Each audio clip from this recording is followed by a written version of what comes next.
Finalmente estamos a um passo de descobrirmos um dos maiores mistérios desse mundo. E junto desse mistério, uma figura surge como o Arauto da Libertação. E com isso, o exército revolucionário é formado. De escravo a pastor, de reprimido a símbolo da libertação. Aquele cujo objetivo sempre foi colocar os outros em primeiro lugar. E para isso ele, literalmente, sofreria toda a dor dos desafortunados. Ao abdicar de todas as conquistas, ele preferiu lutar para que o mundo se tornasse um lugar melhor. Este é Kuma, o portador das mãos, capazes de transformar a realidade dos outros. Quando falamos em modificar a realidade dos outros, estamos levando isso a sério. Porque no capítulo 1097, a gente já começa a entender como funcionava a cabeça do jovem Kuma desde depois do incidente de God Valley. Não é à toa que a primeira vez que o vemos, ele está com 17 anos. 8 anos depois que ele deixou de ser um escravo. Ele ainda vivia no reino de Sorbet, no South Blue. Porém agora ele ajudava a população mais velha que morava naquele país. Vimos ele com uma roupa de pastor e enquanto utilizava o poder da sua Nikyu Nikyu no Mi para aliviar um pouco a dor das outras pessoas. Com 17 anos, Kuma já ficou extremamente maior do que qualquer humano que a gente tenha visto no universo de One Piece. Esse é um dos grandes detalhes sobre a sua raça bucaneira. Porém, todas as pessoas que corriam até ele em busca de ajuda pareciam não se importar. E até mesmo ficavam aliviados ao vê-los, porque estar com ele significava que a sua dor seria retirada. Mas as coisas não eram tão simples quanto pareciam. Nós vemos agora Jinny, que se tornou uma mulher belíssima, mas ainda assim continuava protegendo Kuma. Durante as suas sessões, a população idosa ficava muito grata a Kuma e chamava suas mãos de mãos milagrosas, e ainda pedia para que ele pudesse realizar esse tratamento durante toda a semana, e não só aos domingos, como a Jinny acabou mencionando pra gente. Ao mesmo tempo que a Jinny nega ajuda para todas as pessoas que estão ali na igreja, eles começam a fofocar sobre ela, dizendo que por mais que ela seja bonita, ela tem uma boca suja. Só que chegando nesse ponto, a gente fica curioso, por que será que a Jinny estaria impedindo o Kuma de tratar pessoas que necessitam de ajuda? E o melhor, por que será que o Kuma está tratando ela somente aos domingos? Será que ele já estava envolvido em algum tipo de exército e lutando pela libertação de algumas pessoas? Não. Como a gente vê um pouco mais na frente, a situação é bem complicada. Porque assim como a gente viu lá em Thriller Bark, quando o Kuma retirou toda a dor do Luffy e deu ao Zoro, essa dor que o jovem pastor estava retirando das pessoas precisava ir para algum lugar, senão voltaria para as pessoas de origem, e isso não seria nada legal. Então, sabendo dessa fraqueza do seu poder, o jovem Kuma absorvia toda a dor dos outros para si só, e sempre que ele fazia isso semanalmente, ele ficava de cama, porque pelo tamanho da pata que foi nos mostrado no capítulo, provavelmente deveria causar uma dor imensa nele. Mas mesmo tendo que passar por isso semana após semana, ele continuava dizendo que removeria dores e doenças leves das pessoas. Agora que nos foi explicado como realmente funciona essa técnica dele de repelir sensações abstratas como a dor, a gente fica curioso como que a Bonnie chegou no laboratório do Vegapunk lá em Egghead e aquela patona gigante que contém todas as memórias do Kuma ainda estaria lá. Porque de fato, depois de algum tempo, aquelas memórias deveriam retornar para o Kuma, mas alguma coisa ali naquele laboratório está impedindo que isso aconteça. Ou seja, se Kuma realmente chegar em Egghead e uma grande batalha se estourar, a gente pode ver o laboratório sendo destruído e a proteção que continha a pata naquela sala seria desfeita e automaticamente todas as memórias do nosso grande urso voltariam para ele. Então, muito possivelmente poderíamos ver Kuma com as suas memórias restabelecidas nessa situação. Mas as coisas já eram muito complicadas desde aquela época que ele possuía 17 anos, porque o reino de Sorbet tinha um novo monarca. O seu nome era Bekori, e ele tinha a reputação de ser extremamente sangue frio. Ele ordenava que todas as pessoas, independente de serem velhas ou novas, doentes ou sadias, que pagassem a mesma quantidade de impostos apenas para ele poder doar para os nobres mundiais. Todas aquelas pessoas que estavam sendo tratadas pelo Kuma começaram a falar mal do seu novo soberano, e é aí que nós vemos a cara de traste que esse cara tem. Observem bem ele num dendemushi, observando e escutando toda a conversa, como se ele tivesse grampeado toda a população do seu reino. Pela sua expressão, a gente vê que ele está se divertindo e concorda com tudo aquilo que está sendo dito ao seu respeito. Então, a partir disso, temos a conclusão que ele é apenas mais um resto de São Carlos. A vida no reino de Sorbet era sofrida não só para a população, como para o nosso pequeno casal. Aos domingos, Kuma absorvia a dor das pessoas e ficava de cama com o Ginny ao seu lado. Porém, ele em nenhum momento deixou de dar um sorriso. Sempre que Ginny começava a reclamar, ele esclarecia que eles tinham comida e logo então o Ginny mudava de humor e ficava feliz. E os dois se sentavam para compartilhar uma refeição. Logo na sequência, somos levados para o reino de Sorbet 25 anos atrás. Kuma está agora com 22 anos de idade. A cena que logo nos impacta é Ginny tomando a iniciativa e pedindo o nosso grande urso em casamento, alegando que ele o amava e que assim ela o faria feliz. Só que uma coisa extremamente triste acontece. Kuma nega o pedido de Ginny, que aparentemente não é a primeira vez que acontece. E a gente vê nas memórias dele o motivo pelo qual ele faz isso. Ele lembra da sua infância, do seu pai, que era um bucaneiro, e da sua mãe, que era uma humana comum. Graças a esse trauma, ele não quer colocar Ginny nessa mesma posição que a sua família foi colocada. Então, a partir disso, podemos concluir que o Kuma era um celibatário. Ou seja, baseado em seus traumas, ele também não pulou a cerca enquanto estava solteiro. Então, como é que ele e Ginny poderiam ter Bonnie como filha?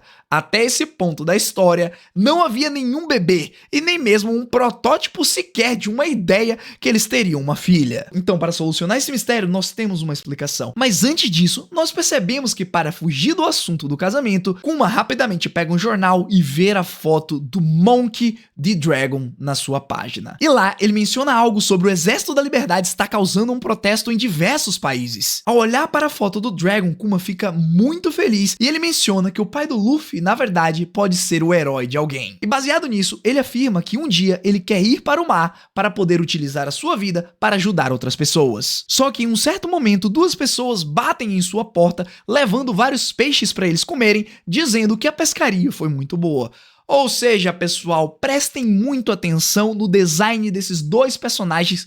Mais uma vez, quando a gente comentou lá no final do capítulo 1096 e a gente associou eles aos membros da tripulação de Jerry Bonnie. Agora que eles estão crescidos, não tem mais como negar. São realmente essas duas pessoas aí que está aparecendo para vocês. O que corrobora ainda mais para a teoria que vamos apresentar no final desse vídeo. Continuando, nós somos levados agora para 22 anos atrás. Kuma agora possui 25 anos. Um conflito está prestes a ser iniciado no reino de Sorbet, porque o então rei resolveu tomar agora medidas mais drásticas. Ele disse que qualquer pessoa que não pague a quantidade certa de impostos que seria dado aos nobres mundiais tem permissão para serem presas e escravizadas, e isso deixa Kuma furioso. No momento em que uma pessoa diz que vai utilizar os habitantes da maneira como quiser, um gatilho no Kuma automaticamente é ativado e ele utiliza uma versão mais fraca da sua habilidade Ursus Shock.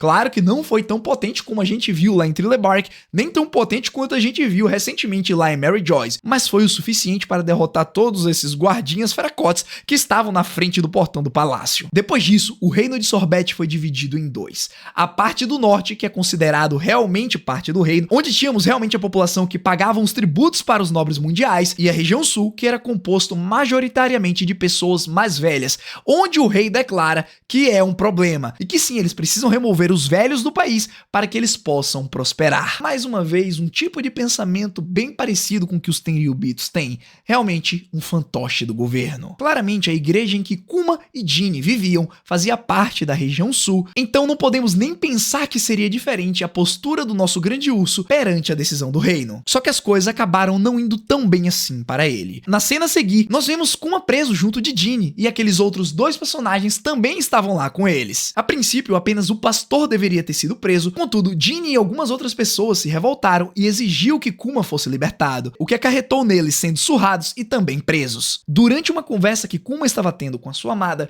prestem atenção na sua face. Agora ele já possuía aquele chapéu que ele utilizava quando foi apresentado pela primeira vez na obra. Porém, agora, veias de raiva saltam de seu rosto, representando assim o ódio que ele está sentindo ao lembrar de tudo que ele viveu em God Valley e o que possivelmente o reino de Sorbet poderia vir a se tornar. Afinal, o rei Bekori é um subordinado direto dos Tenryubitos. Enquanto eles estavam presos discutindo sobre a vontade que eles teriam de lutar contra o governo mundial, uma grande explosão explosão acontece e vemos que o reino de Sorbet está sendo invadido, mas dessa vez não é por piratas, e sim por um grupo de pessoas que a gente conhece muito bem e que a sua introdução está sendo muito bem-vinda. Duas sombras aparecem e nós vemos o contraste aparente entre Luffy e o seu pai. Monkey D. Dragon aparece junto de Ivankov e solta Kuma e Ginny depois de ter deposto o rei e ter derrubado toda a política de escravidão que estava acontecendo naquele reino. Ginny e Kuma ficam espantados ao ver Ivankov mais uma vez, mas realmente toda a atenção é voltada para o Dragon, que é revelado ser o líder do Exército da Liberdade. No momento em que o casal sai da prisão,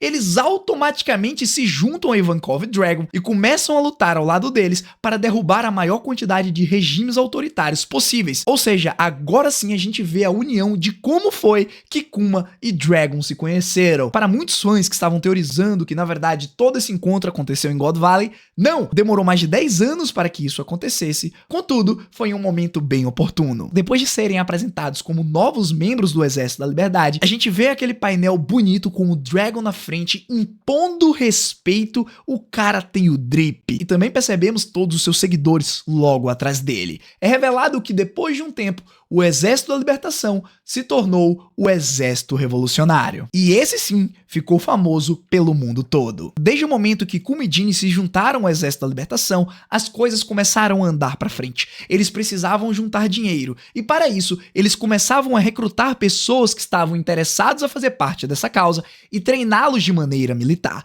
E é aí que vem a grande revelação que por muitos anos nós já teorizávamos, mas agora sim é certeza. Kuma fica surpreso ao perceber que Dragon sabe muito sobre armas e sobre combate. Então, o pai do Luffy revela que ele já foi um marinheiro, mas ele deixou a organização porque lá não existia justiça. Agora, sabendo disso, podemos começar a imaginar o motivo pelo qual o almirante da frota Sakazuki, mais conhecido como Akainu, odeia tanto o Dragon, como foi demonstrado na Guerra dos Maiorais, lá em Marineford. Em nenhum momento ele chamou Luffy pelo nome, era sempre filho do Dragon pra cá, filho do Dragon pra lá. Parecia até um adolescente apaixonado e que perdeu seu crush porque foi abandonado. Então, como os dois têm praticamente a mesma idade, podemos afirmar que eles já tiveram uma conexão muito forte de até de amizade. Mas chegou o ponto em que o Dragon realmente entendeu como a engrenagem do mundo de One Piece funcionava e resolveu cair fora. Akainu, por outro lado, resolveu prevalecer e seguir a sua justiça absoluta.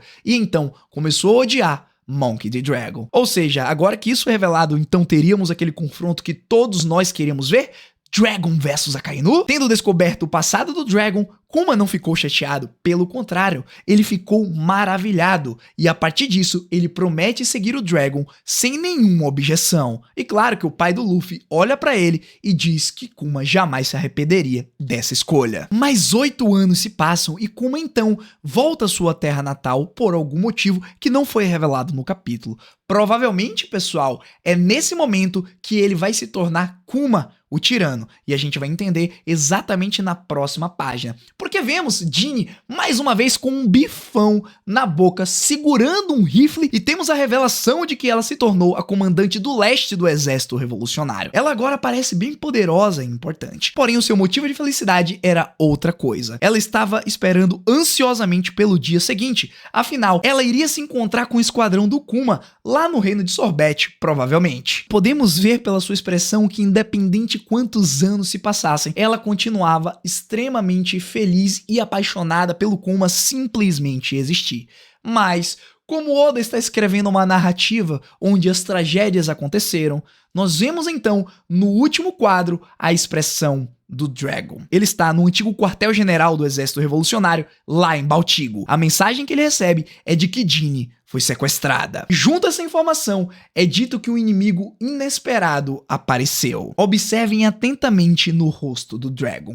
Ele está suando frio e o mais importante, ele possui a tatuagem que 8 anos atrás ele não possuía. O que significa que, independente do significado que esse símbolo represente, ele resolveu colocar isso em seu rosto durante esses 8 anos e provavelmente eu chutaria que tem alguma coisa a ver com revolução, pois foi dito que o Exército Revolucionário foi criado depois do Exército da Libertação, então possivelmente isso foi um marco histórico na vida dele e ele quis incorporar isso com essa tatuagem. Mas agora vamos entrar na parte importante. Kuma deveria se encontrar com Ginny lá no reino de Sorbet no momento em que ela foi capturada durante esta viagem. Ou seja, Kuma deve ter ficado muito puto. E nesse momento ele deve ter ganhado o título de tirano, pois ele deveria ter tentado fazer algum tipo de acordo com o governo mundial para que eles liberassem a sua amada.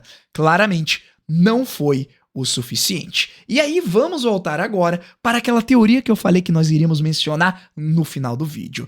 Observem essa cena entre Akainu e Bonnie. O almirante da frota, ao ver Bonnie acorrentada, diz que se assustou quando ouviu que ela fugiu do governo, mas tudo estava acabado agora. Na sequência, Bonnie fala que jamais iria perdoar o governo mundial. Provavelmente muitos de vocês já sacaram aonde eu quero chegar. Kuma nunca aceitou casar com Ginny, ou seja, Bonnie jamais poderia ter nascido, afinal a gente nem sequer ouviu uma história de ter um bebê durante toda essa passagem do tempo que foi nos mostrado durante o capítulo 1997. Então, provavelmente o que aconteceu no dia do encontro dos dois é que, no momento em que Ginny iria se encontrar com Kuma, Akainu interveio e conseguiu capturá-la. Nesse momento, Kuma ficou extremamente abalado e tentou negociar com a marinha e o governo mundial. Porém, o único termo que eles aceitaram era de que o bucaneiro entregasse a si mesmo para servir como experimentos científicos para o governo mundial.